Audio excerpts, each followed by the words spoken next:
we know tomorrow is a big day, Alice Wahome. I don't know where you think this particular True North is going to point, according to your own assessment. Is it the parliamentary system way? Of course, this is purely speculative, right? Yeah, but I know some of you have leakages as well. I don't know if you're privy to... Yes. When sometimes if say you went somewhere and made an error and disagreed and fought with somebody, Page 14.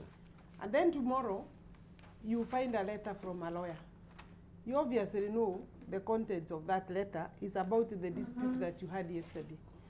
I think the BBI, from the conversation, from the word go from 9th of March 2018, Page 10 of the People Daily, if you may just have the cartoon. Yes, yes, continue, sorry. From the inception, you kind of know that the BBI is pointing at, for me, there are two things that it will have. It will have a parliamentary system recommendation. I think it will also have a regional government recommendation. Both are not, especially the regional government recommendation is a disaster because so far the counties are struggling to survive. Maybe we can go into the discussions later, but if I were to be asked, you cannot add another governance structure. The country can, we are saying we cut down parliament. I think it will also be recommending to cut down the constituencies. So you can see it's a mouthful. So I don't know whether that is north or south. So definitely there will be a major division. I don't see the country going in one direction. All right. Yes. There will be a split. All right. There will be a north and a south. Those four and those against. So either way, there's going to be a wedge. The BBI is going to drive a wedge between, what do you say, the north and or the west and the east, as it is from the not a wedge. There will be a lift. There will be a major rift. There will be a major rift. So will it not really fulfill the purpose that it was meant to function, to actually unify the country, as it is? Really? Richard Onyonka. Dibal, for me today is an interesting day in terms of the issue of BBI. If you look at the Star, page 5. Yes. One of the great honorable members of our country, a man who has devoted all his time, I think. That is today's Star. Yes, today's Star. Professor Nyang knows him personally, and for us who have been in parliament for a while, is Professor Yashpal Guy. If you read Yashpal Guy's article today, he raises two issues. He said we should actually have gone for the parliamentary system. And the other issue that he raises is that he says, according to him, the position of the Prime Minister should have been left once it was passed at the Bomas draft. And he says that it was President Kibaki's team that actually removed that from the original draft document. Number two, I also tend to agree with his third point, which is he's saying the county governments should have been left at 18. For the simple reason that this whole aspect of us having 45 counties, I think it was meant well to satisfy the political thinking at that time. The only fear I have right now, it's very difficult to take the baby back into the womb. To be born again. Yeah, because the baby has left, and it is going to be nearly impossible to merge some of the counties. All right, unless there is a very good offer, which is that, for example, you can say, yes, we are going to merge the counties and they remain 18, but we'll maintain the superstructure of the previous counties where money will be allocated according to the previous, which is going to be a very, very convoluted and very hotly contested matter. But for me, I think, again, like it has been said, President Uhuru said this last week when he was in Kibabi, I think it was on Friday, where he said you would have to be a bit confused to think that Kenya is perfectly all right. Kenya is not perfectly all right. We have been talking about the same issues, the issue of inclusivity. Let's be honest. I mean, and here, Dibal, I don't want to sound like a crybaby who's really out to hit at Jubilee. If you take what Jubilee has done in the last 7 years, and you take who they have employed, you take where the projects have gone, you take all the issues, it has not made us stay united as a country. If you look at our performance in terms of elections, in terms of the IEBC, in terms of the believability of those elections, in terms of the resulting of those elections, we have issues. We have issues. If you look at the way our country is, we are engineering our country, there is something which is not right. So I think let us wait for this BBI to come out. I believe that Uhuru and Prime Minister Raila are sincere in coming out with this issue, because the truth is we've been around for a while. We've been watching what is going on. We hoped and thought that the promulgation of the Constitution in 2010 yes. was going to solve 3/4 of our problems. Yes. But the reality that we have is, and I know people are going to say, oh, then how do you know that if you passed over this issue of the BBI, then you are going to solve the problems which exist in Kenya? My point is very simple. If Yashpal Gai, who has meticulously participated, who is a man of integrity and credibility, him and his wife, you know, they've been in civil society, you know how much they have played yes. in trying to make sure that Kenya moves in the right direction. 80-70% of our constitution is actually okay.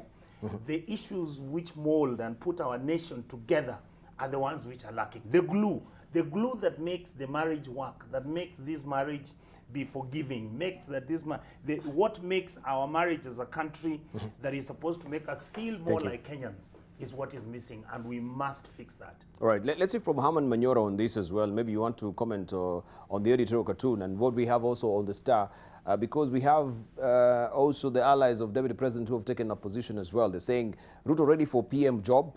This is according to the allies. Deputy President, this is just another flag which is different from what is on the front. Tanga MPs tells Uhuru they will reject BBI if it changes executive structures. This is tucked on page 4 and 5 of the Star. Deba, this morning we must tell people the truth. Which and is? The truth is that BBI is a big thing. It will alter this country in a very fundamental way and for many years to come.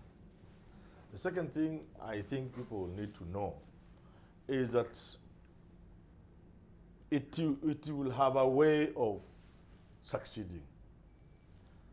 Whether it is popular or not is another story. I know as a Kenyan who is enlightened, if we voted for BBI tomorrow, it is being released tomorrow. If we voted for it on Tuesday, it will fail. It's very unpopular on the ground. Not because it's not good, anybody will even not know what it's containing. That is the situation on the ground as we took a ground in Tafot, as boys say, yeah? So the launch will be tomorrow. The talks, according to also the Daily Nation, it will be on. I think the receiving. The receiving is tomorrow. The launch is, I think, The launch Wednesday. is on Wednesday. Yeah, so if that launch That is a public was a vote day, it will fail. However, it will go through.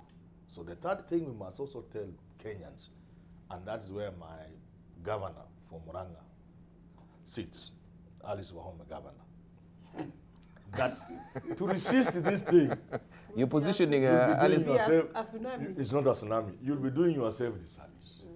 And therefore, the approach will be like the one I'm seeing there, Ruto ready for PM job. This thing, you can only join it and negotiate from within it. If you try to resist this thing, it will crush you. So are they really soft pedaling as it is right now? Yes. They're seeing this is going to be quite a hot cake as it is right now, and it's bound to create a lot of division. So you can go for it. this is a soft pedaling according to your own assessment from the earlier position. Of course, he's beginning to see, which is the truth. And the final thing I wanted to say is that there will be no division between those who want this system. Don't call it presidential or parliamentary. Just call it BBI system. BBI stock handshake and the others. Political approach. There will be no division. This thing is crafted in such a manner as it begins to take shape from tomorrow. It will be one direction. I love this. My sister here, I've told them, even as there is a little noise from the mount, at the right time, everybody from Mount Kenya shall face Mount Kenya. I want someone to record this thing. Please take this clip, cut a bit of it, and We will play it. everybody will face Mount Kenya. So there is no division here. And it is as simple and as clear as that. All right. I'm not saying it is the best thing, but the very the last word on this. whether you are going parliamentary or a presidential, whether you are going to add counties or reduce them and go regional, only one thing will help this country. The people who will be looking at these things should not do what I've said here before, Anyang Nyong, the usual Kenyan way. When Raila is asked to bring people, he brings the usual suspects. Uhuru will bring the usual suspect. Look at the BBI. And that's why it is not well received. This will call for the best men and women we have in this country to sit down and look at whatever system of government we need, whatever changes we want to bring on board. They must be not as lazy as the committee of experts, which surrendered itself to civil society. It must be the best we can produce to sit down and look at between the presidential and parliamentary system. Do we approach it the lazy way of just saying from one to the other? Between the 47 counties and 14 or 18 regions, which are we adapting and why? A lot of brainstorming and thinking. That's what will help this country. Right. Not this or the other. That is a weak, lazy way of doing things. Okay. But finally, like I've said, Alice, she now knows that the BBI will succeed, the referendum will go through, and the handshake team will have their way in 2022. And my advice to my sister is, for her, she'll be governor. There's no doubt about it. That one, I am 100%. But why are you holding brief for her? No, but Have you been consulted? It seems maybe there's an imposition from past year. I'm not even aware. Governor should be, but she will face Mount Kenya. Let's. When the time comes. Herman, Yes, sir. and Dubal and my colleagues here, once again, as a nation, we are behaving illogically from the beginning. And we are doing another thing that I think is killing the country. Politics stopping facts and figures of almost a natural nature from operating. You know, this is the one thing that has been discussed before it is even known. We have talked about the structure of the baby when the baby is still inside. Ultrasound. Even ultrasound does not give you all the details. It won't tell you about the hormonal structure of the baby. Ultrasound politics. What we should have done and can still do, let's start from what did BBI intend to do? Exactly. This is what we should now be agreeing and saying, this thing is coming tomorrow. What was it intended to do? And to me, it has been very simple. We wanted to fight corruption. We wanted inclusiveness, which is a polite word for killing tribalism.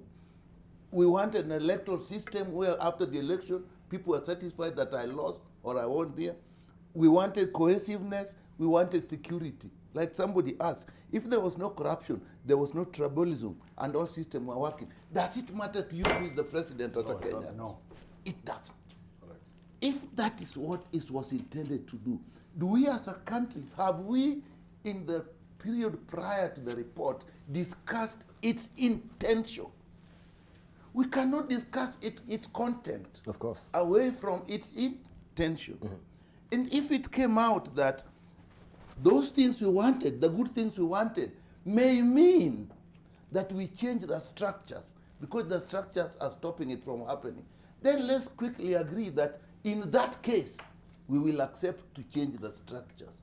But if we jump ahead and say, but if that structure does not give me this job or gives this guy this job, yes, again we are losing it. So mine would be very simple.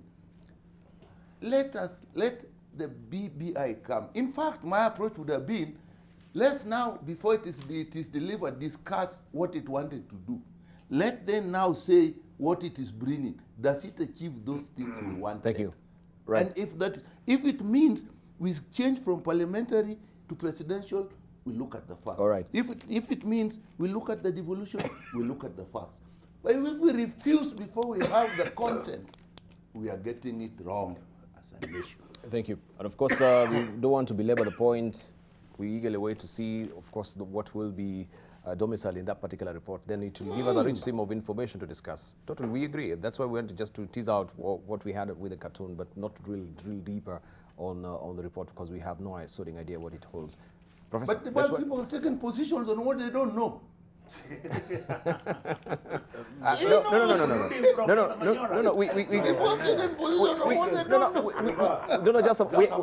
We had a disclaimer that some of these panelists maybe here they have some leakages we do not know. Yeah. So maybe they're speaking from a point of information as well. The leakages, we can't discuss them. Maybe you're not privileged to get this particular leakage yourself, Prof. But Before we come to letters you read before you open the envelope. This BBI is one of them. Prof, let's hear from That is you. calling reading between the lines. No. All right, In the thank you. physical world, you Okay, read in the just a moment, Prof. I think good points have been made so far, and I think that Mheshimiwa Nyikali is right, really, that we should go back to what the BBI wanted to achieve and see whether the BBI report has achieved those objectives. Because I think all Kenyans agree about the urgency of those objectives. Kenyans don't want to go to another election and fight after it and not know who the leader is, then go to Supreme Court and come with an uncertain outcome. First of all, it wastes a lot of time. You know, if you look at the graph of economic growth in Kenya, you'll find that during the NAC government, when there was a lot of national consensus that NAC was legitimate, people were even arresting policemen on the streets for corruption. Kenya was voted the happiest nation on earth because there was a wide agreement that the election was free and fair and that the government had a genuine mandate to rule. But secondly, the manner in which President Kibaki, notwithstanding the fact that he had a stroke, I think President Kibaki would have done much better if he didn't have that stroke, by the way. The manner in which President Kibaki ran government was very consultative, you know.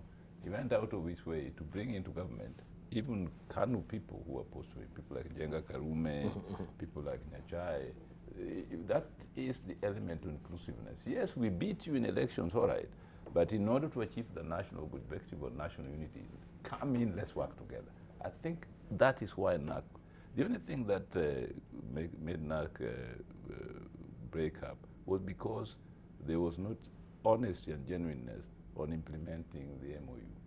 If the MOU had been implemented, we would not have had the crisis on 2005. Definitely. I think NAC would have run its 5-year course, then we would have gone to election, and Kibaki would have been elected with the Prime Minister genuinely again, and Kenya would have enjoyed 10 years of prosperity.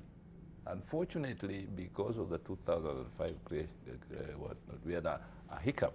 But then when the coalition government came again 5 years of a tremendous national consensus and tremendous achievement. It shows that when there's inclusivity and national consensus about a government, the country does better. It is not God-given that a democracy must always be conflictual. No. A democracy is actually meant to build legitimacy and consensus in decision-making and ruling. Now, I was before Jeremiah Kioni's committee. I don't know what it's called now. It's JLAC. JLAC. Yeah. Who, Jeremiah? Jeremiah Kioni's. No, CIO. Constitution Implementation Committee. CIO. Yeah, Constitutional Implementation. I went before them not too long ago. Implementation Constitutional Oversight Committee. Yes. And they were asking me, look, why do you think there's conflict between Parliament and the executive, which is genuine? You know, Parliament, sometimes you find that people are voting, and rather than vote, they run away because people don't want to vote against the executive. So they were saying, look, why? I said, look, to me, both as an academic, as a practice politician, it is rooted in our constitution. Where you have a president who is popularly elected, like Uhuru Kenyatta and Trump. By the way, Trump, Americans face the same problem. Yes. Trump will tell them, you can go make a lot of noise in Congress, but I have so many votes that each one of you don't have. Yeah. I'm popular. And that's why I told them, I can even go out there and shoot somebody on the street. Nothing will happen to me. And he wants to remove the term limits. Yeah, I'm popular. Now, Americans have suddenly found out, Kumbe, this idea of electing a president is a threat to our democracy. Yes. When I addressed the International Political Science Association Congress in Poznan in Poland in 2016, and I pointed out how that danger is even can face America, the American scholars told no, our democracy is more stable.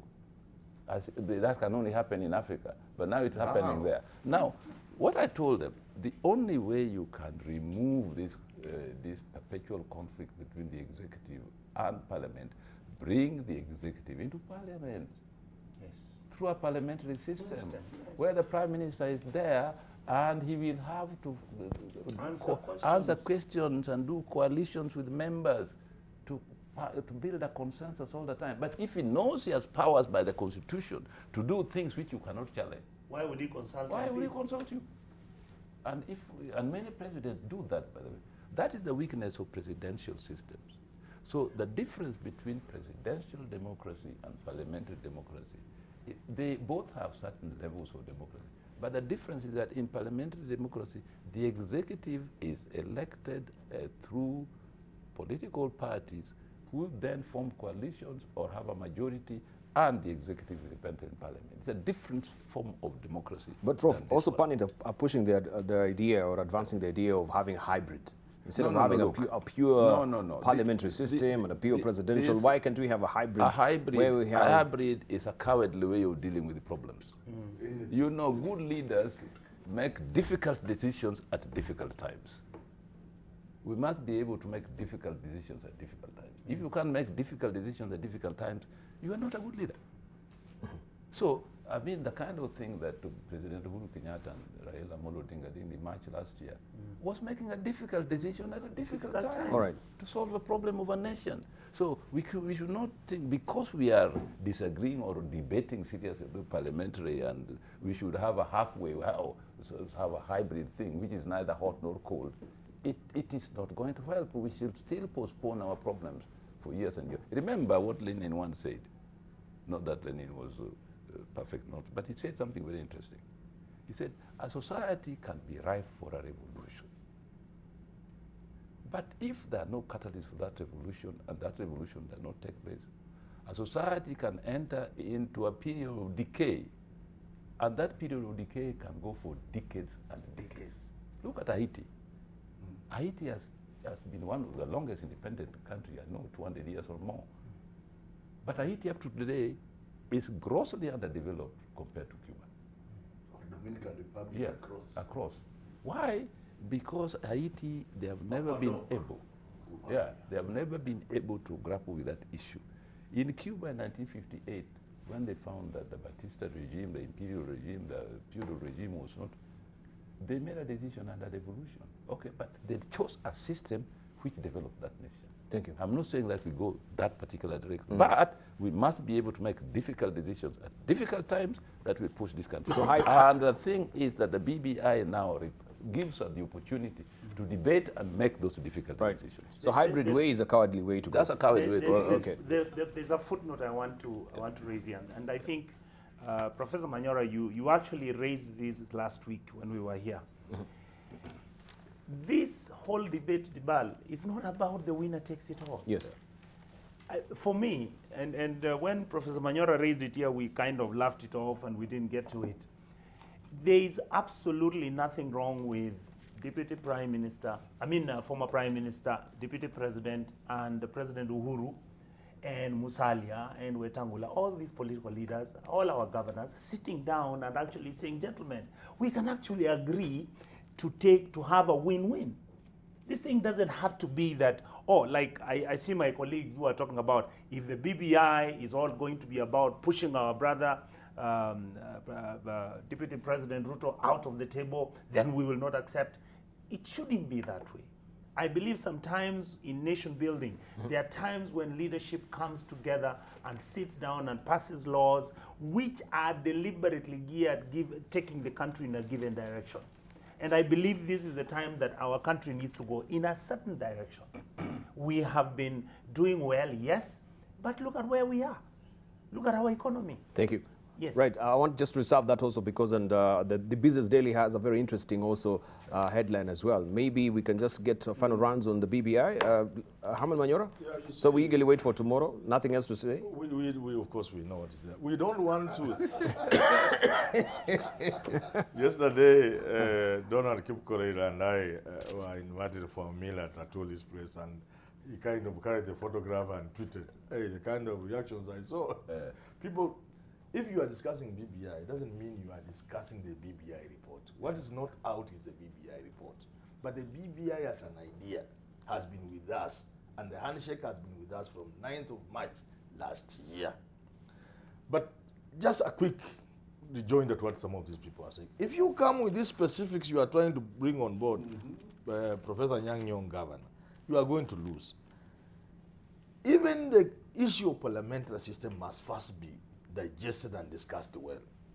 And even limiting the president's hand in choosing ministers or the president or the prime minister to the thugs we elect into parliament. You know, really, one of the problems we have in this country, 3 of them are good guys, but there are many. You are just 3 out of 290. One of the problems we have, Kenyans will have a problem. I think he should withdraw. I have withdrawn that already and apologized to the good people of this. I saw it coming. And of course you will have done What I'm trying that. to say I is, know. you know, one of the reasons why this thing may not be received well by Kenyans, and I'm sorry because these 3 people are here. If you go in the direction of giving parliament powers, Kenyans will be hesitant to support you. You see, one thing about our MPs is they are always appearing to be helpless about things. At the very best, when they appear to act, it's just to point fingers. You see these MPs from Nairobi pointing fingers at Sonko. Look here, Kenya is a country governed by the rule of law. And the only one institution has that mandate to make the laws. That is parliament. So the people in parliament whom you want to elevate to the point of being ministers, to the point of deciding perhaps who the prime minister is, are people who don't seem to understand their role and their power. Thank you. Reducing themselves to cry babies. That is how the system has failed. You can elect a new set. Prof, we are emasculated. Pardon? And members of parliament have very little say because of the presidential system. No. That is what Professor Nyong'o has said. And now Jubilee has the majority. Jubilee has the majority of MCAs. Hold on, Prof. Hold on. This is the constitution of the Please Republic hear. of Kenya. Please hear me out. Just listen. Jubilee has a majority on everything. But- So when you are telling me that I need to go to parliament and pass laws, which are then, look at the budget we are passing. It's an executive So what will budget. change when you go parliamentary? Of course it will be changed. Okay. It will be changed. What will I change? think we are not communicating really. What will change? I mean, the point You is- still have the same MPs No. who are crybabies. All right. Okay. Just some. No. You see, Haman, just a moment. Let's listen. the We problem- get clarity the what problem Prof is with saying. Professor Vanyora, you are generalizing how parliament behaves by looking at this present parliament. exactly. If you go back to independence and go through the parliaments that we have gone through, you find those parliaments those parliaments did a lot of things. I remember when I was in parliament, 92, 93 to 2002, the changes that came as a result of activities in parliament. It was sometimes something else. Now, the point is that when you have this constitution, which gives a lot of powers to the president, okay, really to emasculate parliament. I asked Kioni and his team, why do you think that parliament can never make an independent decision on bills? They told me that, look, what about if you are called by your party leader and told what to do? What do you do? And you have no other recourse. In a parliamentary system, you have a recourse right there to the parliamentary group. In Britain, Parliamentary Labour Party and Parliamentary Conservative Party have a lot of influence on what the Prime Minister does. Thank you. The Prime Minister cannot succeed without convincing the 2 parliamentary groups to pass a bill. Thank you, Prof. And he's there to argue for himself.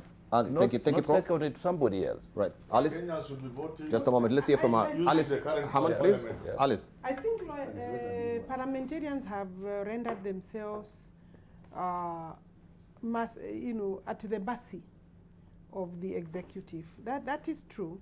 And there is something they can do and reject, because like we can change the standing orders.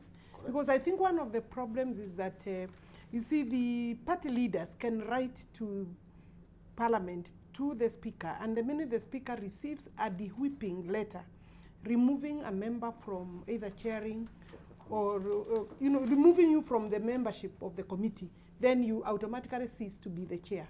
And therefore, you could be having good ideas, but if they see that like you have been called and you have refused, even before you go to the floor, you'll find that then you will not actually be finishing the report. So there are things that we can do, and I think that we have failed. I don't want to say it's a problem, because every time we keep on passing the buck. I think members of parliament are elected by the people. Should the speaker as well maybe be an ex-officio, so to speak, right? Not leaning from either party.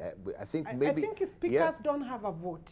They don't really have a vote, but they have the influence. Yes, they have the influence. They have the influence. They are also influenced by also the party leaders. That's what I'm saying. That's what I'm saying.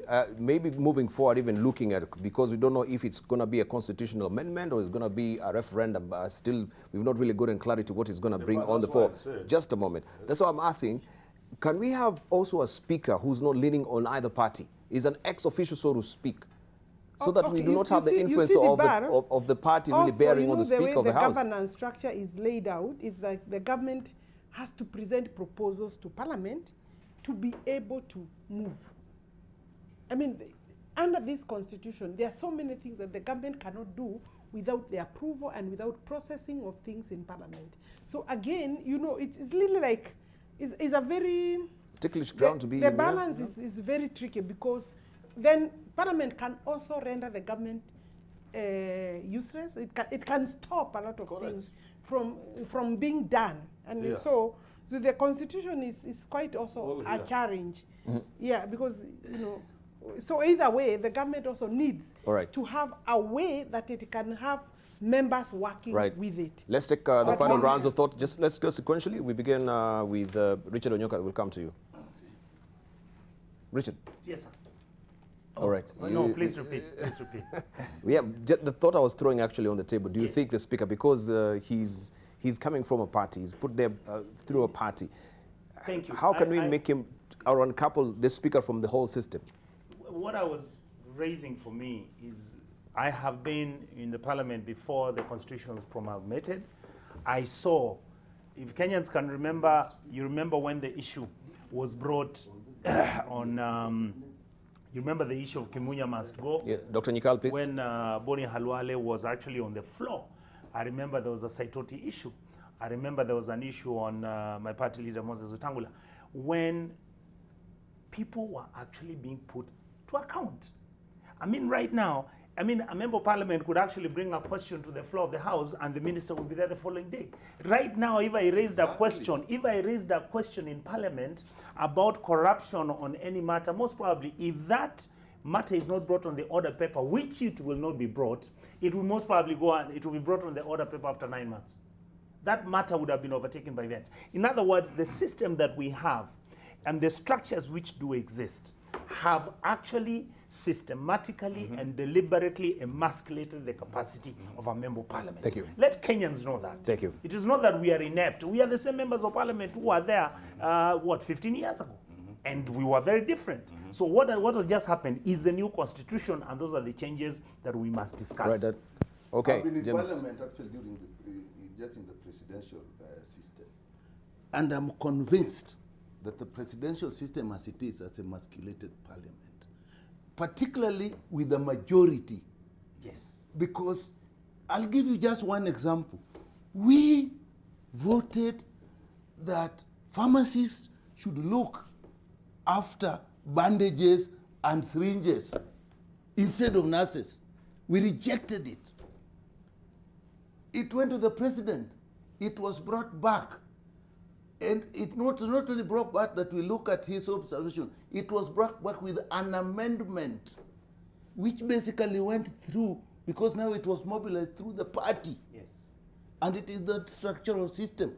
Ministers don't come to answer us now. They go into a small committee. And if you want to go into the committee, you have to be a friend of the committee, talk to the chair of the committee. Parliament under the presidential system as a seat now cannot really save this. Right, thank you.